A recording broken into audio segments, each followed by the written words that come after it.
Hello and welcome, Luminous family. Today I'm so lucky to be chatting with Marion. I love her work. It has touched me many times. What I resonate mostly about your work, Marion, is that you treat parenting as a spiritual journey. And one of the things I love that you say is that parenting is an invitation to knowing ourselves in the most intimate of ways. And that really brings a lot of depth, and it gives parenting such a, like there's a point to it, like there's an importance to it, which there is. We're raising the next generation. Yes. And while I was poking around on your website, I came across your page of memes. And so for anyone who's just needing a quick get back to center, that page is just invaluable. It is so amazing. It's like a little book of quick reads, because us mamas are busy, of things that will get us back on track and motivate and inspire us to get back to being the mamas that we want to be, and the dads. I shouldn't leave out the dads. Yeah, that's but keeping in the subject of intimacy, yes. I found a beautiful meme that I'd love to read out to everyone, and then maybe you can sort of chat with us more in depth about it. Our children keep inviting us to the heart of intimacy, physical contact, eye contact, deep joy through play, setting free sadness through crying, liberating fear through laughter, letting loose frustration through raging. They feel relief through the release, acceptance of their feelings, and a deep connection with themselves and us. Oh, I love to read them out. You do it so beautifully. I love them. Yeah, it's so easy, isn't it, as adults, particularly when our children are older. I don't know about how you found that, but when my children were babies, I found it really easy to stay in that present space with them. But I've certainly found as they've got older how easy it can be to get into the kind of busyness and all the things that I need to do. And although I many times don't respond to the invitation, I really love kind of including the the imperfection of us all. And I'm certainly just like everyone else. There are times when I really live up to this, and other times where I really don't. They are, and the younger they are, the more present they are, and they're just constantly inviting us to really deeply connect with them, and that requires us to be deeply connected with ourselves, which is why I think often we do avoid it, because we've got stuff going on in here. It's much easier to focus on the outside world. Yeah. So not only do they invite us I love what you said. They invite us in ways that are really so important for them and their development, but also for us. We're on this kind of parallel and intertwined journey, and so much of being a mum is about how we respond to that invitation to be more present and to evolve and to grow and flourish and that kind of stuff. Yeah.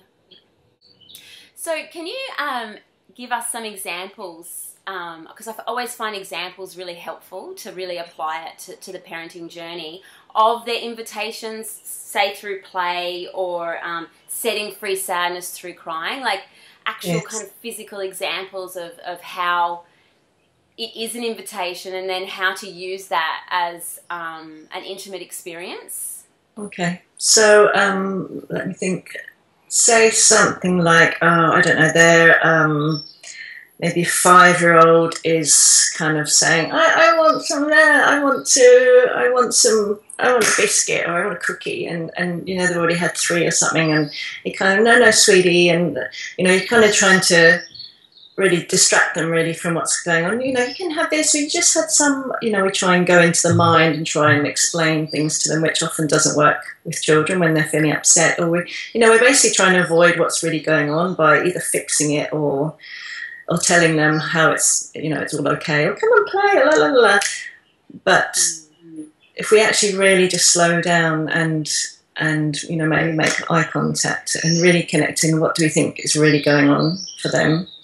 And really, if we really don't want them to have another cookie, no, sweetheart, and really no, I really don't want you to have another one, but you're really inviting, looking in their eyes, what's really going on, because we often know when they have that kind of whiny tone or that that's not really about the cookie or the iPad or whatever it is. There's something else going on for them.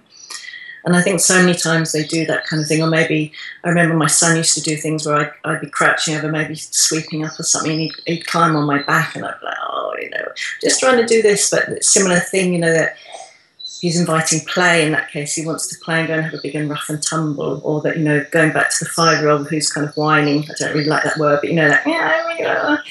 but they probably need either some connection or to have a cry. But it really requires us to kind of slow down and yes, we want to, do whatever we're doing, but really to choose connection. That's the most important thing in the moment, to really connect with what they're really needing, whether they're needing connection or the no takes them into having a big cry about something else entirely, not the cookie, or we have a big rough and tumble on the bed, and then their need for play is being met. So, they just keep inviting us. And I really just keep wanting to include, though, that self-compassion, that, of course, we're not always going to be able to respond, and we have busy lives, and having that compassion not to make this another thing to be guilty about. But I think that's so important here, that the more we can do that sometimes we're just not able to respond. We just don't want to play. We don't want to listen to tears. We don't have it in ourselves. I think I really like to hold that, because for me, that's also about really connecting to ourselves. Really, we don't have it in us. That's right. And I find this just personally, I find often when I don't feel like I can do that, for me, most of the time, it's that there's something that I haven't expressed, that I haven't, I don't really like saying dealt with, but like that I haven't processed through, or I haven't cried, or I haven't, my cup is not full, and therefore I can't meet their needs. So I think it's important to notice that I can't meet their needs, and to use some time maybe to reflect. And one of the things that I think we're avoiding is some people call it the shadow side of us. Yes. And I found some of your memes that really helped me connecting with that, and to see it in a kind of beautiful way. I'd love to share them. I just happen to have them here. Written in we need to do like an audio recording of you reading them all out. With beautiful visuals. Yeah. There's 2 that I really loved. There was actually 3, but I've put 2. The other one, you can go and find yourselves.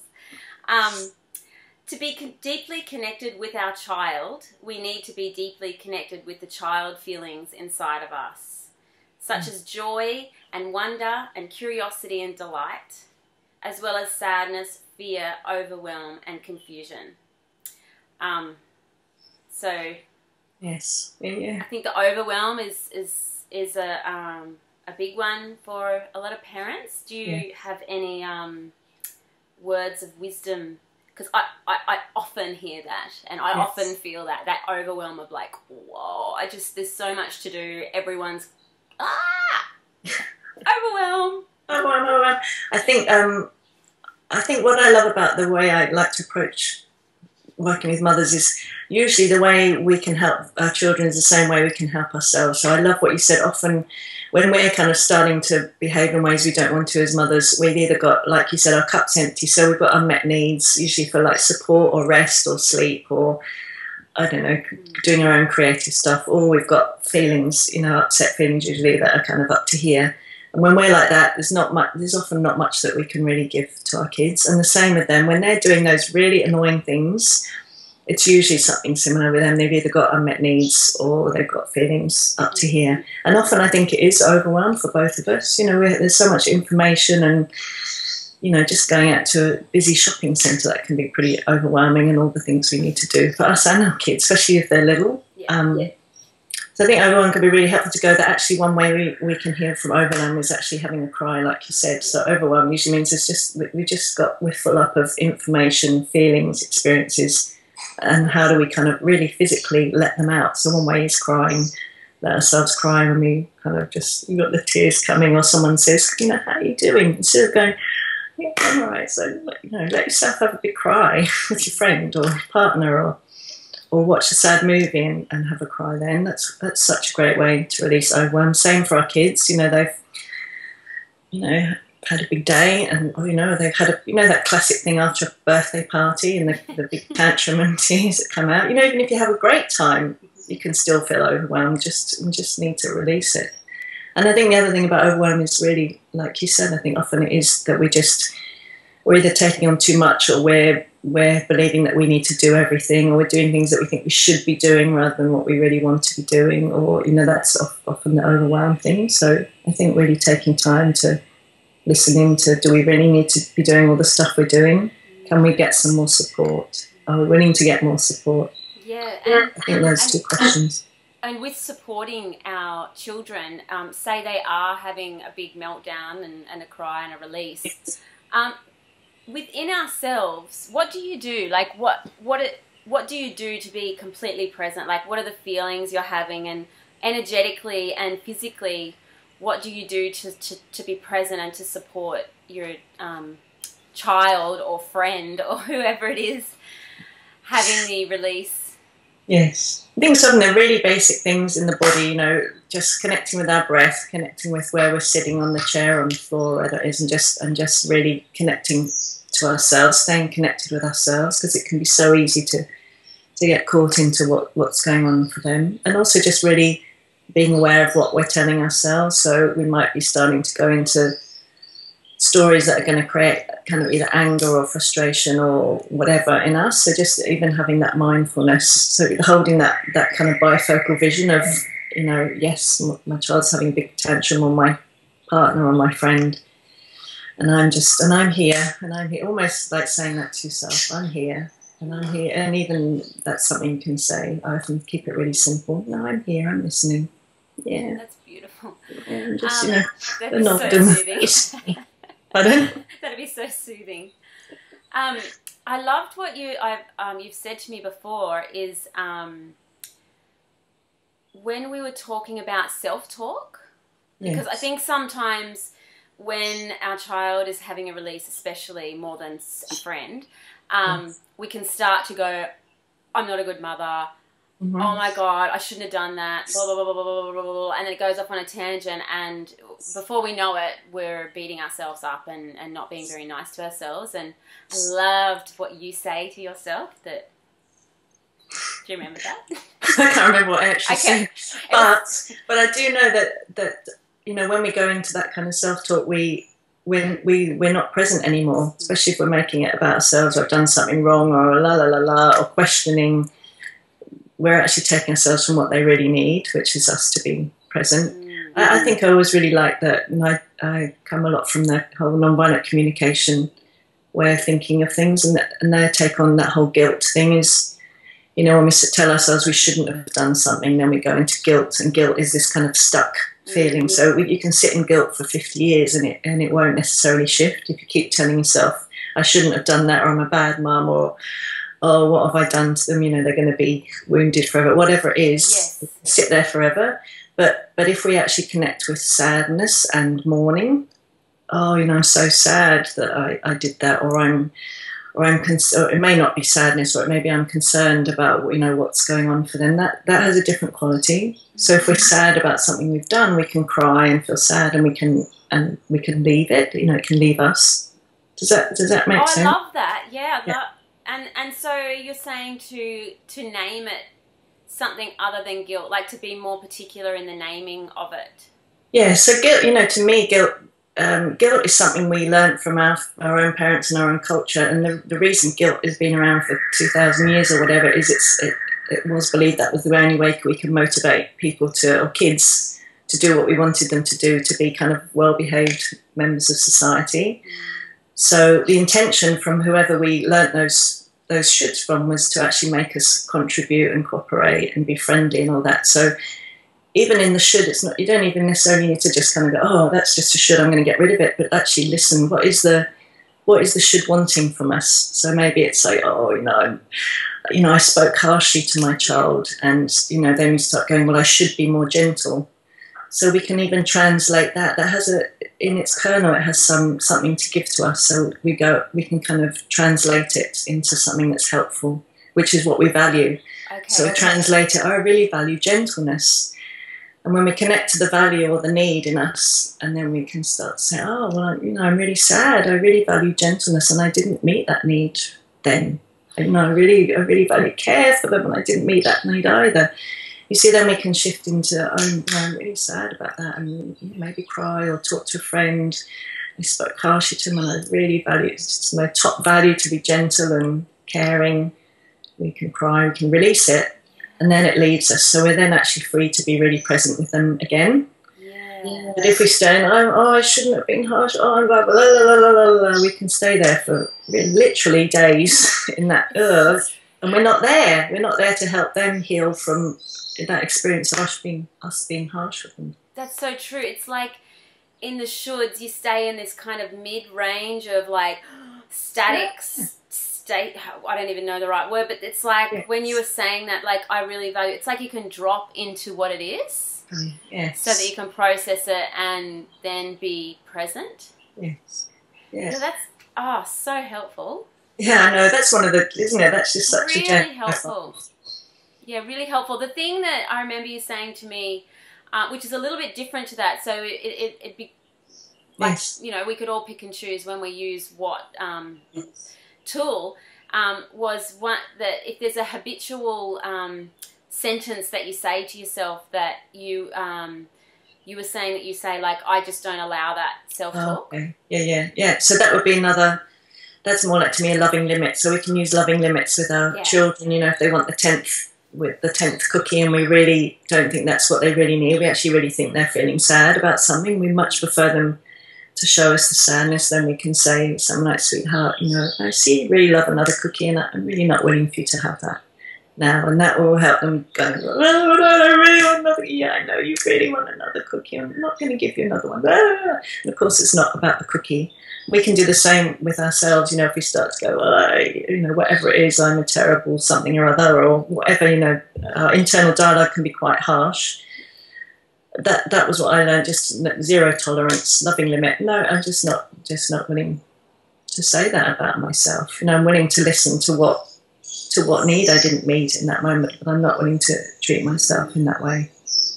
Beautiful. And it really works. There's a habitual thing I've noticed that now, you know, I very rarely, I mean, they're probably more subtle, they still have more subtle ways, but those really obvious, harsh ones, just don't come anymore. Yeah. It feels like that same energy with the Bicky, like, if you keep, like, I don't know, we'll just play, it keeps you in that, like that kind of, exactly. But by just being present and saying, I know that you really want the cookie, but we're not going to have another cookie, and being really honest, it allows them to then drop into their sadness or whatever it is, rage. Exactly. I love that's what you're saying, because go back to what you said at the beginning about intimacy. These are the ways we can be intimate with ourselves, which is, you know, the shoulds in a way are an easy way out, because it's just, or guilt, or, you know, I'm a bad whatever, shame or blame, all that stuff. It's kind of, but we can stay there forever. But actually sinking into the intimate feelings of ourselves, that helps shifts happen. Yeah, that's beautiful. And then that in turn obviously allows us to be more intimate with others, because it begins with us, doesn't it? Exactly. Yeah. The other beautiful meme on the same kind of subject was, parenting asks of us again and again to reach out when we want to run away, to be gentle when we want to be harsh, to listen when we want to shut down, to respond rather than react, and to be compassionate with ourselves when we don't rise to the occasion. And I really, really love that, because I love the last line, because I love it all, but I love that last line because it gives us permission to not be perfect. Yeah, so important. That's my most shared meme ever. That just went kind of... Yes. People shared it, because I just think that's, isn't it? We've just sit with that. Yeah. We have so many habitual ways of responding differently to how we want to when we're doing kind of conscious parenting, and yet what's kind of the habitual does come out, doesn't it? When we're feeling stressed or we're not getting the support we need or the time or whatever. Yeah. Those do come in. Especially, I really like to own that for myself, because it's so easy to idolise someone who's writing the articles or the whatever. And, you know, I certainly just do, you know, fall off the horse and do, you know, don't do, you know, react rather than respond. And I'm being harsh, and I've done everything that anyone else has done. And, you know, just having that compassion, I think, is so important. Because then our children also learning that from us, don't they? If we do something, then we're like, yeah.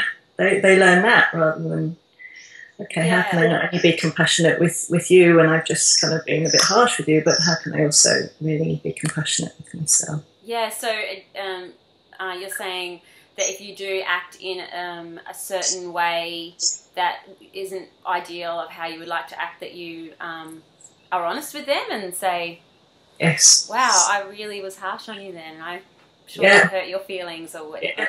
Yeah. How was that for you? And yeah, but, you know, rather than, oh God, I'm such a terrible mum, I just spoke to you in that really harsh way. That's, you know, they just get a whole nother extra load on the top of the pain they already feel. Yeah. But also, even in the repair, sometimes, especially with younger kids, you might want to say how you felt, and they might not even want to say. So knowing there are other ways we can repair, so playing games would be one of them. So if we've maybe spoken a bit loudly, then we could play games where they're kind of loud with us, and we pretend to be surprised, or let them chase us around the house and pretend. So if we've done, I think often when we're feeling powerless, that's when we start to do a bit more power over type stuff. You know, when we get a little bit of a threatening tone, or we get a bit harsh, it's because we're feeling powerless. So the way to help them heal from those experiences is giving them power and doing what we call power reversal games. So yeah, letting them hit us over with a pillow, but doing a big exaggeration, or chasing us, or, you know, for older kids playing something like Simon Says, or so they're really getting to choose. And if they're laughing, then they're releasing those feelings of when they felt powerless, because we were doing that power thing with them. So in the game playing, I love that power game.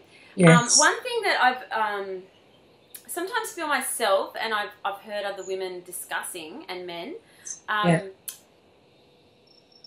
is it's an interesting thing that as adults we've kind of forgotten how to play. Yes. Why? I don't know. I think it's a belief that we have that, you know, we, even as young adults, I think before we have kids, did you have more fun, or did you find it easier to have more fun before you became an adult? Yeah, I'm sure I did. I did have fun, but I suppose it's in a different way. Like a type of fun. Yeah. It's that kind of fun. Yeah, so it's kind of, maybe it's like, is it going back to that childhood? Yeah, I think it's just beliefs that we still have in our culture about being a parent, and we kind of need to be serious and responsible. And even if we're trying, again, doing the conscious parent thing, even that can be I need to be so conscious here, and, you know, not not even kind of have fun so much. Yeah. It's an interesting thing. It's probably another time, you know, when you're not feeling as connected to them and your mind's elsewhere, it would be hard to play. So it's probably another one along the lines of the invitation, because play can be intimate, I suppose. Exactly. And also I don't know if you've ever found this, because when we play with our kids and we're really engaged with them, and we do those paraversal games, or we're just having so much fun and everyone's laughing, what often can happen then is they can then have a little pretext and maybe have a big cry, or someone falls over. You know, that whole thing, before bedtime, if kids get really rambunctious, there's that old school thing of, someone, it'll end up in tears. But in a way, what we see is happening is when we really connect in that playful, fun way, it creates emotional safety for our kids, but also for us. So what often happens if we're like, I'm not going to play, I'm not going to do rough and tumble, it's because we're also sitting on feelings, like you say, because actually in order to do that kind of play, we also create emotional safety for us to feel the sadness or the grief or whatever it is that's sitting there. Which is, so if we're avoiding it too, it usually means that, there's something within us that we're avoiding. Because basically what happens is when we're intimate with another person, and we're really present and they're present, thus we feel what's really going on. So if we're avoiding something, we'll avoid intimacy. Same with our kids, if they're like, it's usually also, because when they feel that love, no, I'm really here, sweetie, or yeah, let's play, or whatever it is, that they need to feel what's really going on. Yeah, really interesting. With homeschooling, we both homeschool, so we've had conversations about learning being fun and a playful experience. Yes. I had a meme on Play, and I will read it, but we've kind of already talked about it. And maybe if I read the meme, and then we can maybe discuss how learning's become really serious, and why you chose to homeschool in that less rigid way that's a lot more full of freedom and play than a set kind of curriculum as such. It's not school at home. It's a lot more play and freedom and exploration. The more serious we get, the less connected we are to our kids, and the less likely they are to want to cooperate with us. Laughter brings connection, which brings cooperation. It's probably another great subject is, when they're not cooperating. Yes. Yeah. So, did you want to know why I chose to homeschool? I mean, we need about 3 hours to talk about that anyway. But I suppose the main thing I would love for you to share is why you choose to homeschool in a exploratory, playful, freer way than creating a schoolroom at home, which is what a lot of people's perception of homeschooling is, I find. I think it was because, really from my own experience, because I was a very kind of good girl and did the whole school and did a degree and PhD, and I did all that stuff. And really, I'm really glad I still did retain my desire to learn, my love of learning. But I could really see how just so much of it just wasn't. I don't know. I didn't really need to learn half the stuff I needed, and I would have really loved to have had more time to really explore the things that I really loved to learn. And I think for me also there were a lot of other things in there too about how kids can be with each other at school and all that stuff. But I just really love trusting that in each of us, whatever age we are, we have this kind of unique spark, and we have something that, or many things that just bring us alive. And when we actually get to really trust that and follow that, miracles can happen.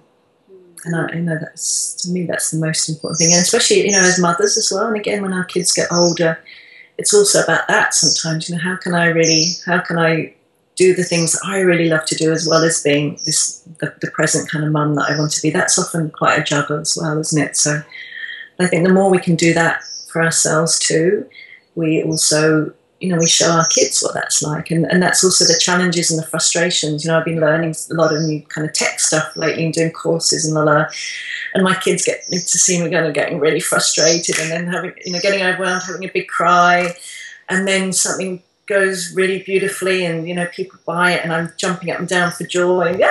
And so they get to see me kind of go through that whole learning process. And I guess what I love that about homeschooling is that they get to see that as well. And so they get to see that that's a natural process. When we're learning, we can get really frustrated and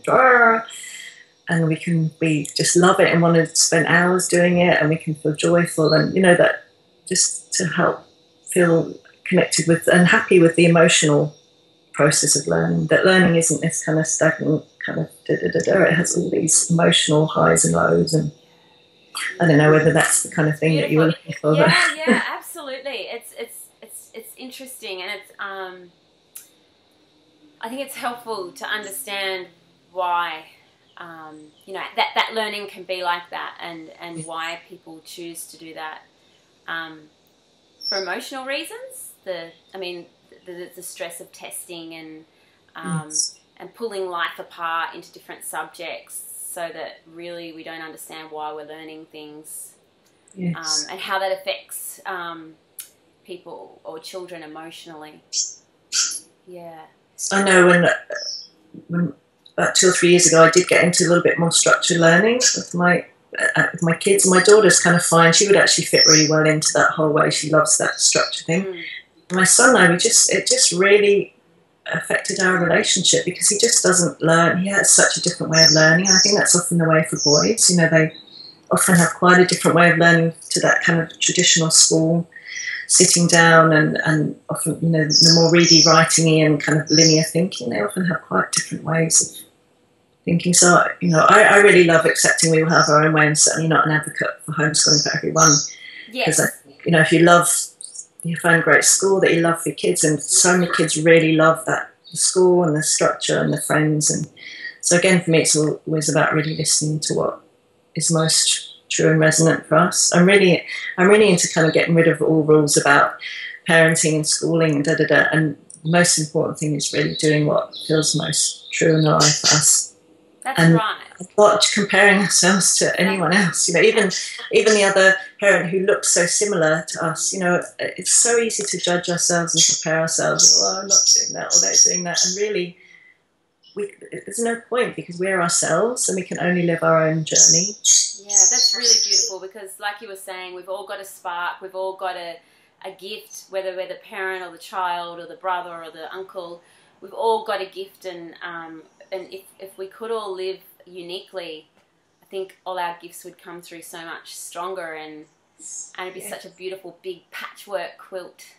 It would be, and you know, even to the, you know, some mums just, you know, they want to be a full-time mum, and they don't particularly have other things that they want to do. They want to, maybe they love cooking, or they love sewing, or they love, you know, and that's for someone like that to compare themselves to someone who, I don't know, creates her own business and, you know, maybe, and has kids go to school and she loves doing what she's doing. And I'm really into each woman doing, because for those women to try and be like each other, it would be terrible for their kids. It's a beautiful thing that you're touching on there, is that it's something I've been exploring, is and I know we're getting off the subject, but why not? It's all one subject, isn't it? About women competing. That it's been around for many centuries for women to compete with each other, and that the sisterhood is coming back stronger and stronger, and we're learning to stop competing and comparing, and to support each other in our uniqueness, which will create sisterhood. Because I really think it's something we're going to have to relearn and to explore and make mistakes and be really honest with each other when we do fall. And I think that's so important actually as part of all of this, because really to parent in the ways that we're wanting to help these new children and what they need, we actually need community support. We can't do that old thing of, you know, we'll just hide away and pretend we're doing it like everyone else. We actually need support, and we need deep compassion and acceptance from our sisters. And I love that it's all unfolding. You know, the technology is allowing that to happen with Facebook groups and and women, you know, running businesses, their own businesses from home whilst they're doing parenting or homeschooling, whatever it is. You know, it's really, I think it's all part and parcel of the same thing. I really love what you're saying about not separating things out. And for me, parenting isn't separate from doing what we love, from connecting with our sisters, from owning when we're kind of jealous of our sisters or we're comparing ourselves or all that stuff. To me, they're all interconnected. You know, we even add, you know, sexuality, relationships, spirituality. They're not actually separate. Yes, so true. And I noticed you just said then, with these new children coming through. Yes. I caught that. And do you feel like that children are evolving into, you know, because we're a lot is being discussed at the moment with all of the new, I don't know, letter children with all these amazing letters after their name, like, and all these different learning disabilities, and some of them are absolutely spot on and do need like a lot of help with, but I'm finding there's so many. I'm wondering what your take is on that. Do you feel like that we're evolving, and that these new the children that are coming through now are different and have different needs not necessarily there's something wrong with them because they're not fitting into that old system, so we give them letters and maybe even some medication to try and squeeze them into that box? Or do you think maybe it's that humanity's evolving and we need to evolve the system with it? Yes, I so think that's happening. I mean, even look back 30 years or 50 years, it's really complete. The world we live in now is completely unrecognisable in the West, isn't it? Like, just everything's changing in finance, in business, in parenting, in relationships. You know, it's really the change that's happened. And really, we're kind of at this bridging point, aren't we? With these new kids, they're gonna when they grow up, you know, who knows what kind of world they're going to live in. If we think of the last 10 or 15 years, how much just practical life has changed for us. So I really think that humanity, we are evolving, and that these kids, I always talk about them being like magnets, that they're magnetising us to evolve ourselves, to heal things that we may have carried for a long time that we would otherwise put up with, that when we start seeing it in them doing the same things, it's just too painful to keep doing it ourselves. So yeah, I think it's inevitable that these kids are going to be able to do things and understand things that we just couldn't even imagine. You know, you look at, so often parents come to me, particularly mums, and it's painful for them with their parents, how their parents are with their own kids often. Like, so grandparents with the grandparents with the kids. Like, oh, you know, they're the good girl, good boy, or the judgments, or the rewards, or all that, those no more old school stuff. And what I always say to them is, you know, our kids are going to evolve way beyond us. So when they have kids, they're going to know all this stuff that we're probably just trying to catch up with and understand and learn from them. And how would we want them to be with us when we're going, well, what is that new thing? You know, what's that new way of parenting? You don't. And they're like, why didn't you do that with us, Mum? Well, we just didn't even know. We can't even comprehend those new ways yet. So I think it's really helpful to see ourselves in that longer context. You know, like Robin Grill's work is so beautiful to see how much we've changed, and it's going to keep going. It's probably speeding up more and more and more. And you know, we probably want our kids to be compassionate with us when we're maybe a bit slow on learning this new stuff. And I always think that's helpful to then look back and say, how would it be to be compassionate to our parents and really see that they're a product of the time that they grew up in. Yeah, that's beautiful. That's really nice. I'd love you to just share with people who aren't familiar with your work what you offer. Like, do you offer one-on-one? I know that you're just beginning to offer a workshop. Yes, I don't. I'm doing my first online course. That was the thing I'm learning. I've been wanting to do that for a long time. Yay! So, you know, depending on when people listen to that, that's it, Loving Being a Mother at Christmas. So that's just a little short one. I'll be doing it every year. But because I've been developing a Loving Being a Mother online course, so that will be out at the beginning of 2015, and an ongoing thing. I do individual sessions, and I do them in different modalities. So aware parenting and the aligned parenting, which we haven't really touched on today, and more of the loving being a mother. So that's more what we're talking about, the everythingness of being a mother. And I also run workshops around locally, and I go to Sydney and Melbourne. So and I have lots of free articles on my websites. And did you want to touch on the aligned parenting? Yeah. So people know what that means? Yeah, so Aligned Parenting comes from the work of the Field Project. I trained with them, and it's really seeing that children don't learn from what we're trying to do we're trying to give to them. So often, again, we can come a little bit in reaction from what we receive from our parents. So we're trying to, sometimes there's that quality of trying to be present, trying to be la la la. And the Aligned Parenting is they actually really get what we really, our true beliefs, our core beliefs about things. So, and often they show us those, our own core beliefs in challenging ways. So maybe I don't know, the example is that a child who keeps coming and bringing the pot plant and tipping the soil in and putting it under the rug in the house. And it can be so easy to think that's about them, but so often they're trying to communicate stuff to us. So in that example, in the session with the parents, it was all about, what are you hiding under the rug? What are you sweeping under the rug? So this way of working is really looking at children, because they live in that kind of the field sense, they're so much more at one with all this kind of information that's accessible. You know, like you're talking about the children who can, you know, have these amazing capacities, but all children are like that. So they're constantly showing us in these very concrete ways either things that we need to shift in ourselves or things that are kind of our next step. I think I shared with you before the other one where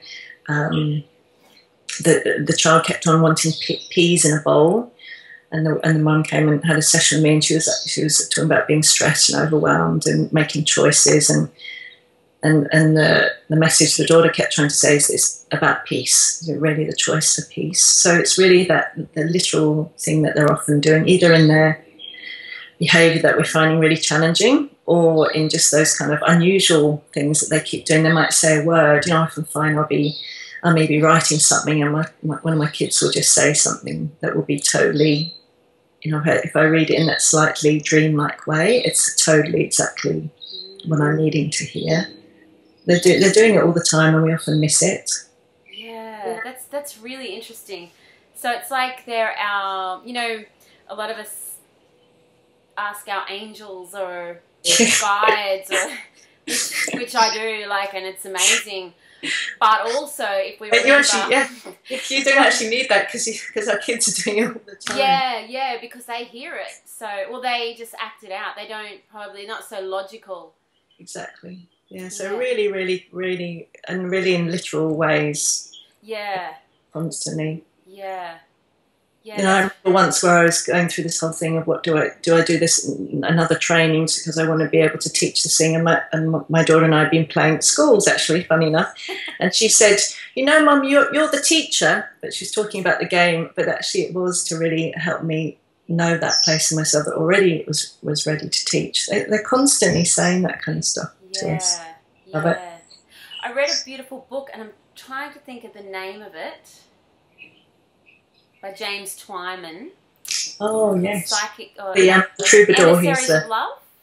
Yes. It's one of my favourite books, and he talks, just quickly, he talks about, he goes on his travels and he ends up, can't even remember what country, another country, and gets to interview and be with these gifted children who can levitate and read your mind and read with their feet and do all of these crazy things, which is amazing because there are a lot of those children obviously now around. And it's a beautiful book. The energy of the book is, I love. It's so beautiful, and the messages that the children bring are so powerful.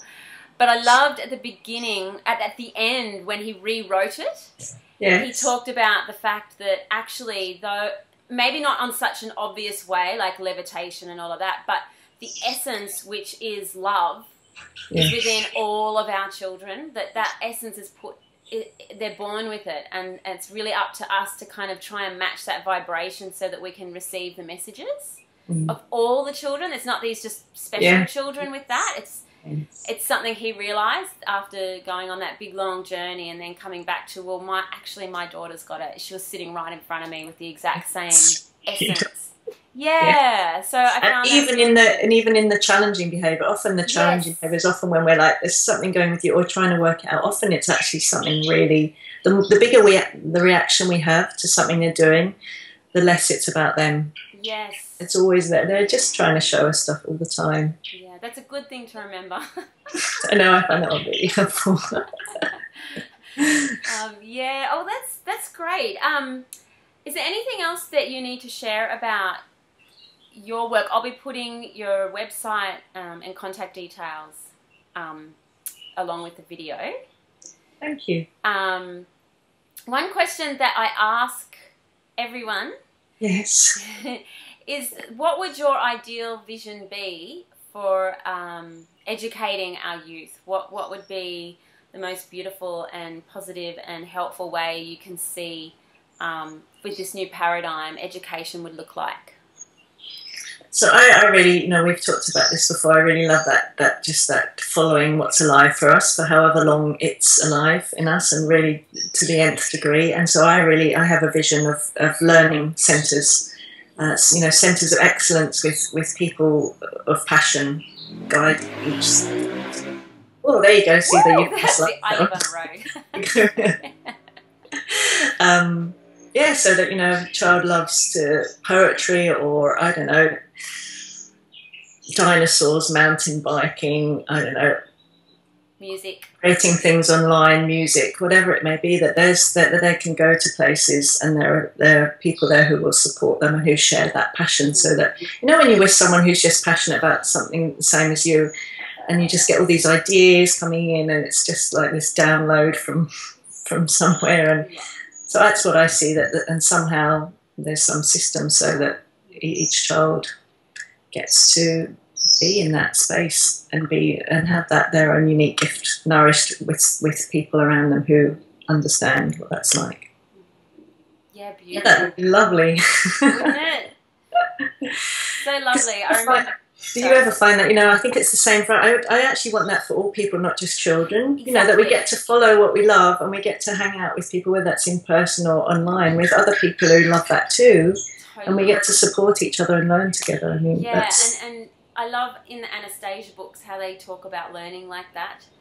Like, she's got a parable where a little girl lives in a village, and the wise people come through the village, and that's how people learned, is they just stayed in their village, and the wise people will come through and share, like the herbal law or building or whatever it was that they were good at. They would come through, and in exchange for food and shelter, they would educate. And then she talked about a school where it's much like what you were just talking about, and it's ageless. It's not. Yes. Yeah. It's 4-year-olds with 14-year-olds with 40-year-olds with. Yes. There you go. I love that you put in the extra piece that I got the aha. Like, we don't need to be segregating by age, do we? Yeah. No. And if they choose to, that's okay. But it's definitely not essential or good necessarily. Yeah. And you know what that allows too is, do you find that, I don't know if you find that, I find that so much with my kids, just often on like device type things that I'll be doing something, they'll go, you know, you can just do that, Mum. I'm like, how did you know that? I know. They have so much more awareness to teach us things about everything, you know, whether it's awareness of nature or whatever. They just, and how beautiful that is for our kids to actually get to be able to know more than us, you know, even if they're 3 or 7 or 20 or whatever it is, you know. Yeah. So I love that idea of the mixed ages, so that we can learn from the younger people. And we all have different strengths. Actually, I watched a video on one of the schools in Anastasia, and there was a guy there who was, I think he was like 18, and I can't remember what subject it was, but it was an academic subject, and he couldn't get this part of it. He just couldn't get it, and a 7-year-old explained it to him, and he was just like, "Oh, I get it now," and I just was like, that is so amazing. It's so great, because that little one just gets it, and he could help that other human, doesn't matter what kind of age body he's in, get it. Yeah. And do you know what, I love that, because it helps me even see all the beliefs I have around age and competence, and actually how freeing is it to go, how would it be if we really let go of that? Yeah. Really? Yeah, and so true, because then we get such different ideas. Like, even on building, and you know, like a builder has a certain way of building things, whereas someone who's not a builder would just be like, oh, what if we just did that and that? So it's good to work together with someone with the kind of basic, and Yay! Oh, thank you so much. It's been so amazing, Marion. It's always love talking to you. Yeah, you too. And I look forward to chatting with you again soon. Yeah, me too. Okay.